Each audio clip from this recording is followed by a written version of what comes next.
Good morning Pilipinas and welcome back po sa Panahon TV. Alam niyo ba na ngayong linggo pinagdiriwang ang Linggo ng Musikang Pilipino?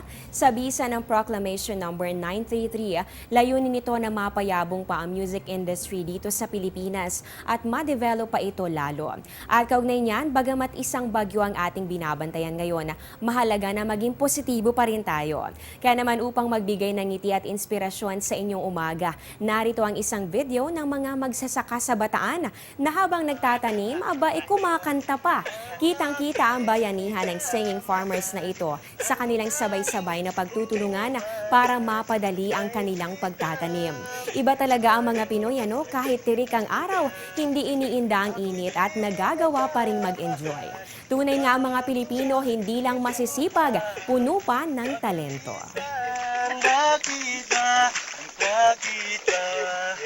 Bakit ba tumayo ating sinta?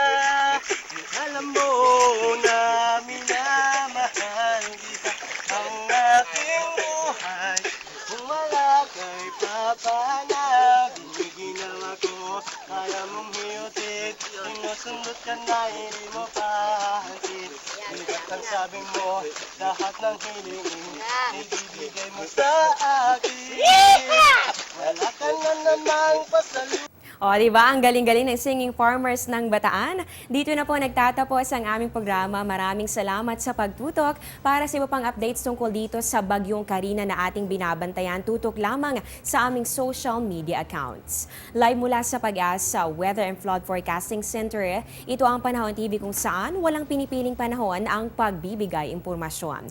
Nakasama niyo po ang inyong weather lover Amor La Rosa na nagsasabing ang taong handa at may nahon na kayang lagpasan ang hamon ng panahon. Magandang umaga po sa inyong lahat.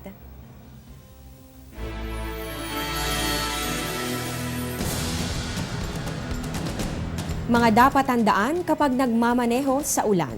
Bagalan ang takbo ng sasakyan dahil madulas ang kalsada na maaaring magdulot ng aksidente.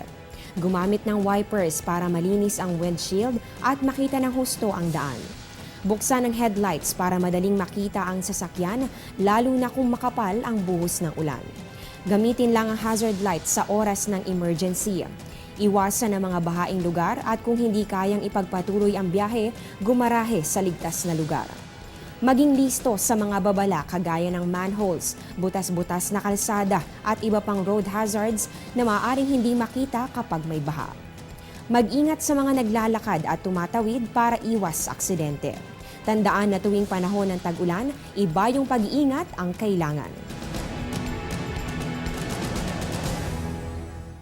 Ang programang ito ay hatid sa inyo ng Air 21. Sagot ko, padala mo!